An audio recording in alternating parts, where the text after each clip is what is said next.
Si tu vis en France et que tu envisages d'ouvrir un compte chez eToro, il y a quelque chose que probablement personne ne t'a dit et qui peut te coûter des centaines d'euros par an si tu l'ignores. Ce n'est pas la réglementation, ce n'est pas une arnaque et ce n'est pas ce que dit l'AMF. C'est quelque chose de bien plus simple et de bien plus cher. Aujourd'hui, je vais te dire sans filtre si ça vaut le coup d'investir sur eToro depuis la France en 2026.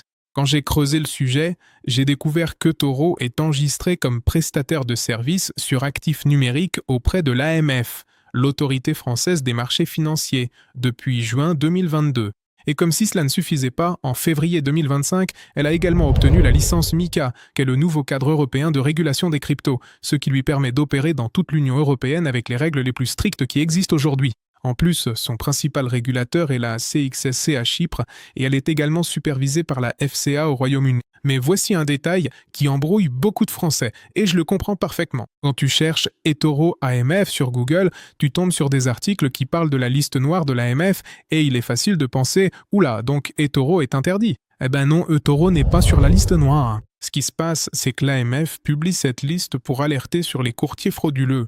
eToro est littéralement sur la liste blanche dans le registre officiel des plateformes autorisées. C'est un autre signe qui, personnellement, m'inspire pas mal de confiance. eToro est coté au Nasdaq depuis mai 2025 sous le ticker ETOR. Cela signifie qu'elle est désormais obligée de publier ses comptes, ses audits et sa situation financière avec la transparence exigée par la SEC américaine. Pour toi, en tant qu'utilisateur français, cela se traduit par quelque chose de très concret. Il est beaucoup plus difficile pour une entreprise cotée au Nasdaq de disparaître avec ton argent du jour au lendemain. Tes fonds sont sur des comptes séparés, distincts de l'argent opérationnel de l'entreprise. Et c'est une norme réglementaire, pas une promesse marketing. C'est là que ça devient intéressant, parce que lorsque tu arrives sur la page d'eToro, la première chose que tu vois, c'est une énorme bannière qui annonce 0% de commission sur les actions. Et techniquement, il ne te montre pas, mais techniquement, il ne te raconte pas toute l'histoire non plus. Laisse-moi t'expliquer comment ça fonctionne dans la vraie vie, avec des chiffres concrets pour que tu n'aies pas de mauvaises surprises.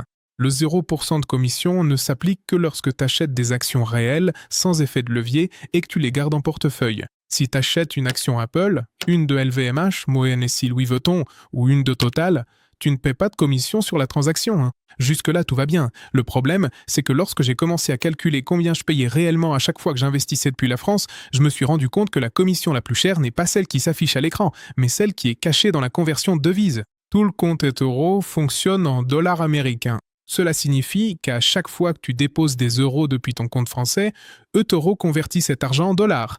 Et là, ils appliquent une commission de conversion qui, selon le moyen de paiement, peut facilement atteindre 1,5% du dépôt.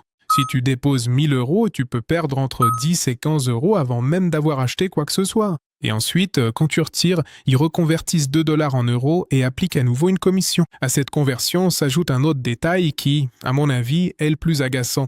eToro prélève 5 dollars fixes à chaque retrait. Peu importe si tu retires 50 ou 5000, c'est 5 dollars à chaque fois. Mon conseil pratique, si tu décides d'utiliser la plateforme, est très simple. Ne retire jamais de petites sommes, accumule tes gains et fais des retraits importants et espacés. Parce que si tu retires 50 dollars, ces 5 dollars de commission te mangent 10% de ton argent. C'est ridicule, hein. Mais si tu retires 2000, ces mêmes 5 dollars ne représentent plus que 0,25%. Et là, ça change tout. Pour ceux qui aiment les CFD et les produits à effet de levier, là, les coûts montent encore d'un cran. Les spreads sur les CFD d'actions tournent autour de 0,15%. Ceux sur les paires de devises, comme l'euro-dollar, sont autour de 0,1%. Et si tu gardes des positions ouvertes d'un jour à l'autre, tu paies des commissions overnight qui triplent le week-end. Et pour les cryptos, il y a un changement important qui est entré en vigueur à la mi-juillet 2025. Désormais, eToro prélève une commission fixe d'1% sur chaque achat et chaque vente, en plus du spread, totalement visible avant d'exécuter l'ordre. C'est plus transparent qu'avant, oui, mais ça veut aussi dire que si tu fais du trading fréquent de crypto, tu laisses 2% à chaque aller-retour entre l'entrée et la sortie. Et il y a un dernier détail que beaucoup de gens ignorent jusqu'à ce qu'il soit trop tard.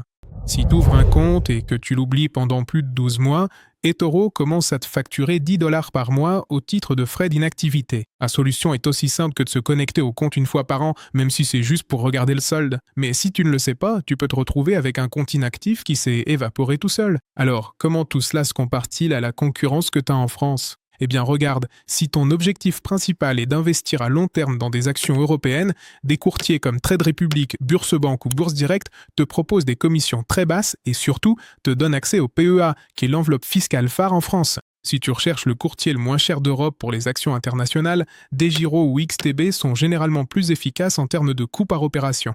Ce qu'aucun concurrent français n'a, et c'est là qu'eToro peut vraiment se vanter à juste titre, c'est le copy trading, ce système qui te permet de copier automatiquement les opérations d'investisseurs expérimentés, ainsi que la facilité d'investir dans les cryptos sous régulation européenne depuis la même plateforme. C'est quelque chose qu'aucun courtier traditionnel français n'offre avec autant de simplicité. Et nous arrivons au chapitre qui, à mon avis, est le plus important de toute la vidéo. Parce que tu peux choisir le meilleur courtier du monde, réaliser les meilleures opérations de ta vie et malgré tout perdre une grande partie de tes gains si tu ne comprends pas comment fonctionne la fiscalité française lorsque tu investis avec un courtier étranger comme eToro. Et sois attentif, car il y a ici des nouveautés importantes pour 2026. Mais l'histoire ne s'arrête pas là. Il y a un autre détail que très peu de gens mentionnent et qui, selon moi, est crucial.